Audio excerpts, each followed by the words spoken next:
Company ने सरकार को ठगा और फिर आधा हिस्सा बीजेपी की पार्टी फंड में डाल दिया। मतलब नुकसान सरकार का, फायदा बीजेपी का। इसी स्कीम का धंधा चल रहा है पिछले 10 सालों से। दोस्तों, खेल नहीं महाखेल हो रहा है। आज इस वीडियो को पूरा देखने और समझने के बाद आपको समझ में आ जाएगा कि सरकारी पैसों से ही बीजेपी चुनाव लड़ती हुई नजर आती है और इस बार चुनाव लड़ भी रही है। सरकारी पैसा ही पीछे के दरवाजे से भारतीय जनता पार्टी की पार्टी फंड में डाला जा रहा है और जनता को मूर्ख बनाया जा रहा है। केजरीवाल और आम आदमी पार्टी पर जो आरोप लगा है कि सरकारी योजना का पैसा गोवा चुनाव में उन्होंने इस्तेमाल किया, अब आपको पता चलेगा कि वही काम भारतीय जनता पार्टी ने भी किया है और केंद्र में बैठी मोदी सरकार ने भी किया है। तो जेल में किसको डाला जाएगा आज? रिपोर्टर्स कलेक्टिव की इस रिपोर्ट में जो खुलासा हुआ है, सुनने और समझने के बाद आपके कान खड़े हो जाएंगे। तो वीडियो को अंत तक देखिएगा, बिना स्किप करे आखिर तक बने रहिएगा। नमस्कार, स्वागत है आप सभी का देश नीति पर। खबर में आगे बढ़ने से पहले आपसे अपील करूंगी कि देश नीति को जरूर सब्सक्राइब करें और बेल आइकन को जरूर प्रेस करें, तभी वीडियो में आगे बढ़े।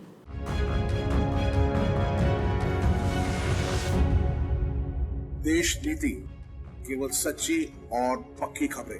दोस्तों, आपको कुछ दिन पहले मैंने बताया था कि शरद चंद्रा रेड्डी, जो कि केजरीवाल केस में मेन अक्यूज था, उसके साथ बीजेपी का कितना अच्छा खासा कनेक्शन है। लेकिन अब इस वीडियो में आपको बताऊंगी कि केजरीवाल के खिलाफ गवाह देने वाले शरद चंद्रा रेड्डी का सीधा मोदी सत्ता के साथ क्या कनेक्शन है, सीधा मोदी के साथ क्या कनेक्शन है और कैसे सरकारी पैसे को इन्होंने ही, शरद चंद्रा रेड्डी ने ही भारतीय जनता पार्टी की फंड में डाला है और कैसे शरद चंद्रा रेड्डी के जरिए, बाकी और कंपनीज के जरिए मोदी सरकार ने सरकारी पैसों का इस्तेमाल चुनाव में और भारतीय जनता पार्टी की भलाई के लिए किया है।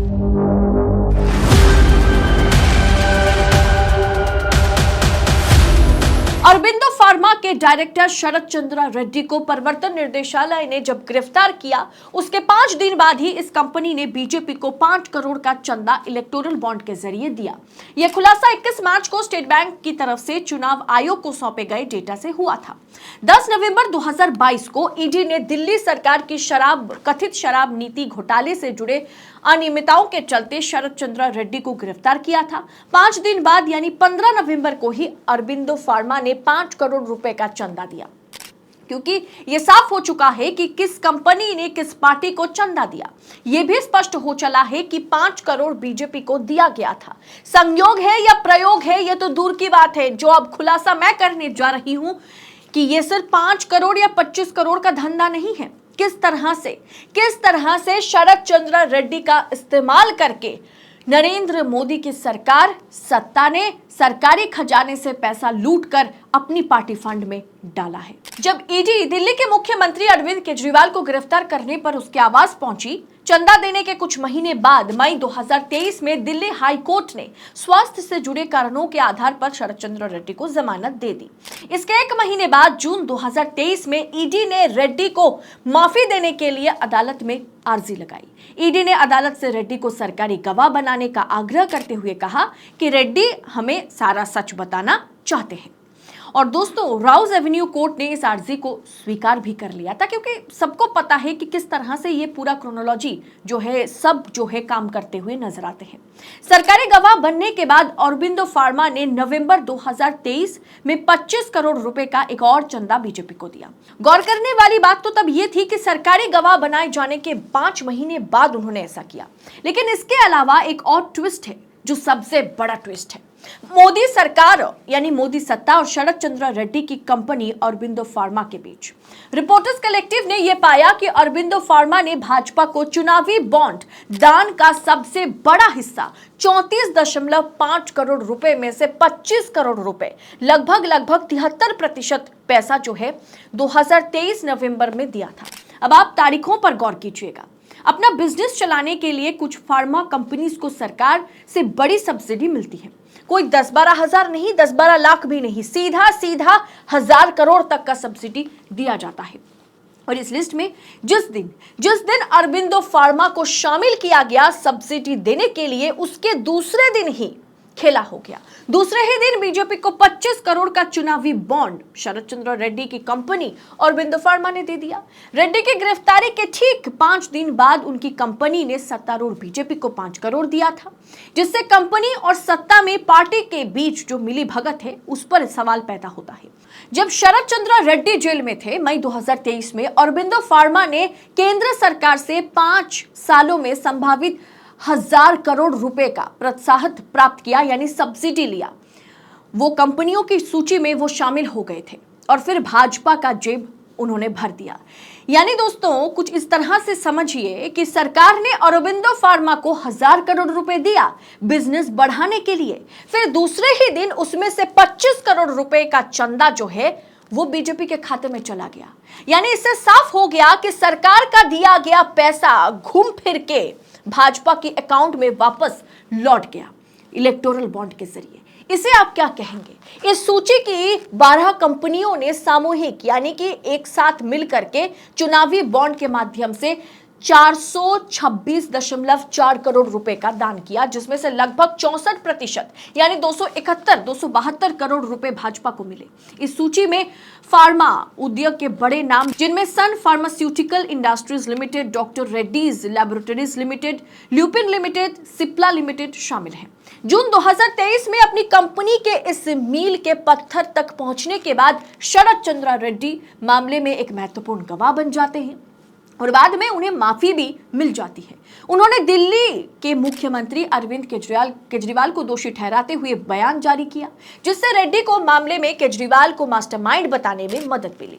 नवंबर 2023 में कंपनी ने एक और मील का पत्थर हासिल किया, पेनिसिलिन का जो निर्माण है उसकी दूसरी PLI योजना जो है वो अरबिंदो फार्मा को दिया गया। सरकार ने अरबिंदो फार्मा को दिया। सोचिए, जिस कंपनी के डायरेक्टर का नाम शराब घोटाले में पाया गया हो, जो जेल में बंद हो, उन्हें पहले तो उस सूची में शामिल किया गया जिसके जरिए उन्हें आप हजारों करोड़ रुपए अपने बिजनेस बढ़ाने के लिस्ट में शामिल करते हैं। आप उन्हें हजारों करोड़ रुपए पहले देते हैं, फिर उसमें से कुछ पैसा आप अपनी पार्टी फंड में डाल देते हैं और उसके बाद जब उन पर इतना बड़ा शराब घोटाले का आरोप लगा, जब वो मुख्य आरोपी बने, उसके बाद जो वो अप्रूवर बनने के लिए यानी सरकारी गवाह बनने के लिए तैयार हो जाते हैं, बेल पर बाहर होते हैं, उस इंसान की कंपनी को आप सरकारी प्रोजेक्ट दे रहे हैं। इसे आप दोस्तों क्या कहेंगे? दोस्तों इस रिपोर्ट पर जरा गौर करें तो आपको क्रोनोलॉजी डोनेशन का जो और इंसेंटिव का जो क्रोनोलॉजी है वो आपको समझ में आ जाएगा। अप्रैल 2021 से जुलाई 2022 तक अरबिंदो फार्मा ने 22 करोड़ रुपए इलेक्टोरल बॉन्ड खरीदे, जिसमें से 15 करोड़ उन्होंने BRS को दिया, 4.5 करोड़ बीजेपी को और 2.5 करोड़ TDP को दिया। यहां पर बीजेपी को उतना पैसा नहीं दिया गया। वहीं पर 11 नवंबर 2022 से मामला पलटता हुआ नजर आता है। 11 नवंबर 2022 शरद चंद्र रेड्डी को अरेस्ट किया जाता है दिल्ली लीकर स्कैम मामले में। 15 नवंबर 2022 को यानी कि 5 दिन बाद ही अरबिंदो फार्मा ने 5 करोड़ रुपए बीजेपी को डोनेट करते हैं। 3 मई 2023 को अरबिंदो फार्मा जो है वो अप्रूवर बन जाते हैं, यानी केजरीवाल के खिलाफ, उनकी पार्टी के खिलाफ गवाह देकर के वो सरकारी गवाह बन जाते हैं। सॉरी, ये हटाना। 3 मई 2023 को मामला पूरी तरह से पलटता हुआ नजर आता है। अरबिंदो फार्मा को दोस्तों पेनिसिलिन बनाने के लिए प्रोजेक्ट दे दिया जाता है, उन्हें यह प्रोजेक्ट सौंप दिया जाता है, जिसके कुछ समय बाद ही उसी महीने में लगभग 12 कंपनियों ने भारतीय जनता पार्टी को 271 करोड़ रुपए देते हैं, जिसमें अरबिंदो फार्मा भी शामिल है। इसके बाद 1 जून 2023 शरद चंद्र रेड्डी जो है वो सरकारी गवाह बन जाते हैं। दोस्तों आप इस बात को समझने की कोशिश कीजिए कि किस तरह से अरबिंदो फार्मा, जिसके डायरेक्टर पर इतना बड़ा आरोप लगा हो, जिसे आप कह सकते हैं कि ईडी ने गिरफ्तार कर लिया हो, उसे इतना बड़ा प्रोजेक्ट दिया जाता है, उसे उस लिस्ट में शामिल किया जाता है, जिसके चलते खुद सरकार उन्हें पैसा दे रही है कि आप अपनी बिजनेस को आगे बढ़ाइए। इसके बाद 6 नवंबर 2023 अरबिंदो फार्मा को पेनिसिलिन बनाने के लिए सरकारी प्रोजेक्ट मिल जाता है। 8 नवंबर को फिर से अरबिंदो फार्मा जो है भारतीय जनता पार्टी को 25 करोड़ रुपए डोनेट करते हैं। यानी शरद चंद्र रेड्डी किसे बचा रहे हैं और किसे फंसा रहे हैं, इतना तो आपको भी क्लियर हो गया होगा। कहा तो दोस्तों ये जाता है कि भाजपा के साथ हाथ मिलाने वाले या तो डर के मारे हाथ मिलाते हैं या तो लालच के मारे हाथ मिलाते हैं। यहां तो केजरीवाल के खिलाफ गवाह देने वाले शरद चंद्र रेड्डी को डर भी है और लालच भी है, ताकि सब्सिडी मिल जाए, पेनिसिलिन का प्रोजेक्ट मिल जाए और जेल भी जाना ना पड़े। और साथ ही साथ इस रिपोर्ट ने इतना तो साफ कर दिया कि सरकारी पैसा गुप्त दरवाजे से भाजपा के खाते में जा रहा है। दोस्तों, आपको याद होगा कि कैग ने एक बड़ा खुलासा किया था कि द्वारका एक्सप्रेसवे बनाने में बड़ी धांधली हुई है। 18 करोड़ रुपए प्रति किलोमीटर दर पर जो सड़क बननी थी, उसे 250 करोड़ प्रति किलोमीटर की कीमत पर हाईवे बनाई गई। क्या लगता है आपको बीच का 220-25 करोड़ रुपए कहां गया, किसके जेब में गया? सोचिए, जिस कंपनी को यह प्रोजेक्ट दिया गया था, हो सकता है, क्योंकि ये सारे रिपोर्ट्स देखकर यही लग रहा है कि हो सकता है कि उसने भी सरकार को तो ऊपर ऊपर ठगा और फिर आधा हिस्सा भारतीय जनता पार्टी की पार्टी फंड में डाल दिया। मतलब नुकसान सरकार का और फायदा बीजेपी का। क्रोनोलॉजी समझे ना आप? इस पूरे विषय पर आपकी राय क्या है? कमेंट कर अपनी राय हमारे साथ जरूर शेयर कीजिएगा। शराब घोटाले के मुख्य आरोपी को क्यों लगातार पेनिसिलिन का प्रोजेक्ट दिया गया? क्यों उन्हें उस लिस्ट में शामिल किया गया जिसके चलते उन्हें हजारों करोड़ रुपए दिया जाएगा कि आप अपनी बिजनेस को बढ़ाइए, आगे कीजिए? कर सरकार इतनी मेहरबान क्यों रही ये शरद चंद्र रेड्डी पर? और शरद चंद्र रेड्डी भी सरकार से पैसा लिया प्रोजेक्ट के लिए, योजना के तहत, और फिर उसी पैसे का कुछ हिस्सा वो भारतीय जनता पार्टी के पार्टी फंड में डालते हुए नजर आए। तो इस क्रोनोलॉजी को देखकर तो यही लगता है कि सरकारी पैसे का ही दुरुपयोग भारतीय जनता पार्टी या सरकार चुनाव में करती हुई नजर आ रही है। यानी सरकारी पैसों से ही बीजेपी चुनाव लड़ रही है। इस पूरे विषय को आप किस तरह से आंकते हैं? कमेंट कर अपनी राय हमारे साथ शेयर करें। बाकी अगर ये रिपोर्ट आपको अच्छी लगी होगी तो आगे फॉरवर्ड कीजिए, लोगों तक पहुंचाइए, सोशल मीडिया के अलग अलग प्लेटफॉर्म पर शेयर कीजिए, ताकि सच क्या है, झूठ क्या है, उसके बीच का फर्क क्या है, ये हर एक इंसान को पता चले और देशनीति आप तक ऐसी खबरें पहुंचा सके। इसके लिए हमें सहयोगिता कीजिए, देशनीति को सपोर्ट कीजिए। लाइक, शेयर और सब्सक्राइब के साथ साथ हो सके तो वीडियो के अंत में थैंक्स ऑप्शन का इस्तेमाल भी आप कर सकते हैं। इसके जरिए आप देशनीति को आर्थिक तौर पर मदद कर सकते हैं। बहुत बहुत शुक्रिया। जय हिंद, जय भारत।